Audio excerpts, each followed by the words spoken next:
name's Thomas Kelly, Director of Retention, and this is Welcome to Worcester State. Welcome to Worcester State is an online web show where each week we talk about the important topics that are part of a new student's transition to Worcester State. This week we're talking about Commuter Services. I'm very excited to be joined by Sarah Patrikis, Assistant Director of the Office of Student Involvement and Leadership Development. Sarah, thanks for joining me. You are welcome anytime. All right, so Sarah, can you tell everyone a little bit about yourself and a little bit about OSILD here on campus? Sure. So as TK said, I'm an Assistant Director in the Office of Student Involvement and Leadership Development. I've been here for a little over 5 years, and our office does a lot of different things. We work with student organizations, orientation programs, leadership programs, and one of the biggest pieces is Commuter Services. So we have a lot of commuters here on campus, so we aim to provide events and social opportunities and just kind of resources that they need here to adjust to life as a commuter student, to kind of learn how to meet people, and kind of fun events to go throughout the year. Awesome. So as you know already, we have some pre-planned questions, so let's dive into those. So what exactly is Commuter Services here at Worcester State? So like I just said, Commuter Services is here to kind of provide an opportunity for commuters to meet other people as well as feel like a welcome part of the campus community. We know it can be hard for commuters to make the transition to being students here, especially when we have resident students. So we want to make sure to give them opportunities to socialize with one another, participate in different events, and kind of get all pieces of Worcester State education and experience while they're here. Awesome. Can you talk a little bit about the programs and the services specifically offered to students? Yeah, so we do different programs throughout the year. Some of them include, we have like make and take, so you can stop by the Student Center and get your picture on a mug. It's very exciting. We have Sweet Treat Tuesdays, which is free food one Tuesday every single month, so like cookies or ice cream or brownies or something like that. And then we do actually have commuter socials as well, so it's an opportunity to socialize with other commuter students. We have giveaways, you can play pool. So kind of a wide variety of different events for our commuters. Awesome. So a really popular spot on campus for commuter students is the living room. Can you talk a little bit about the living room? Yeah, so the living room is located on the second floor of the Student Center, and it provides just a casual space for students to hang out. It's not just commuters, it's resident students as well.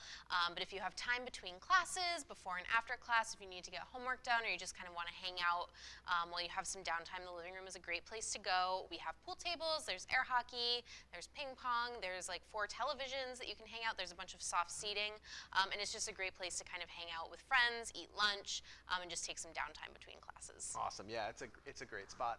Can you talk a little bit about Commuter Activities Board? Sure. So Commuter Activities Board, or CAB, is our commuter programming board.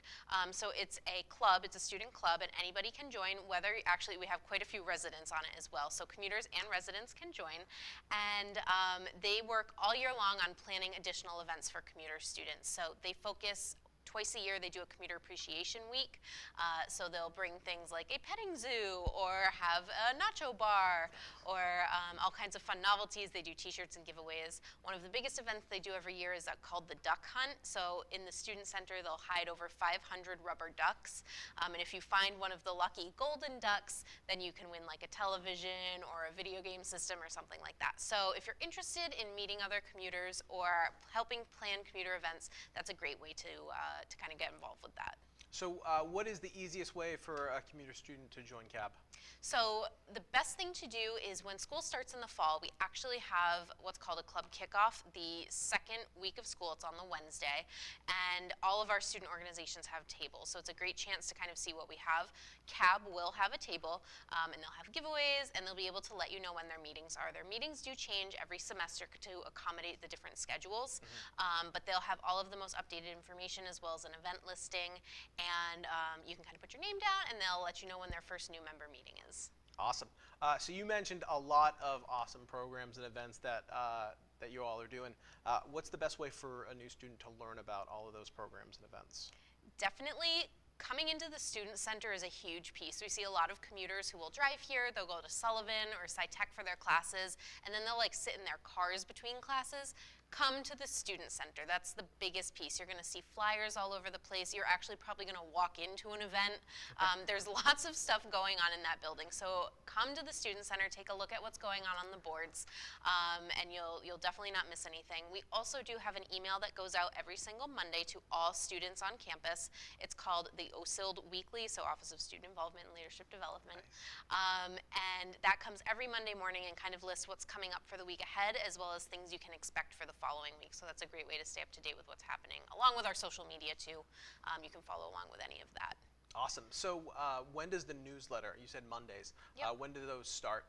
So for new students, it'll start really the first week of school. For all students, actually. We take a break over summer because there's not too much going on.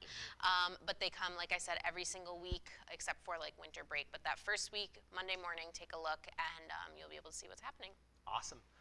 Sarah, thank you so much for joining me. Those are all of our pre-planned questions. But as you know already, we do have our question wheel. So I'm going to let you give that a spin, and let's get that random question going. Okay. Eats. Oh, okay. I love this one. All right. What is your recommendation for a place to eat on campus? Okay. So I think my favorite place to eat on campus is probably the food court in the Student Center. That's the building that our office is located in, so I'll go down there once in a while. They have a great salad bar, which we joke about in my office. Really good, lots of variety, and then they also have the new sushi that they opened this year, which is very, very popular, and I'm sure other people have talked about, but definitely check it out. I hear so many positive things about the sushi. Have you gotten it yet? I have not. Every time I go there, there is an enormous line, which is always a good sign. It. Yeah. It's worth it. Next time, I will do that. Awesome. Well, Sarah, thank you so much for joining me. Again, this has been Welcome to Worcester State. Welcome to Worcester State is an online web show. If you've enjoyed this episode or want to see another, make sure you check out youtube.com/Worcester State. Click on the playlist, Welcome to Worcester State. Again, my name's Thomas Kelly, Director of Retention, signing off from Worcester State. Happy Wednesday, everyone. Bye-bye.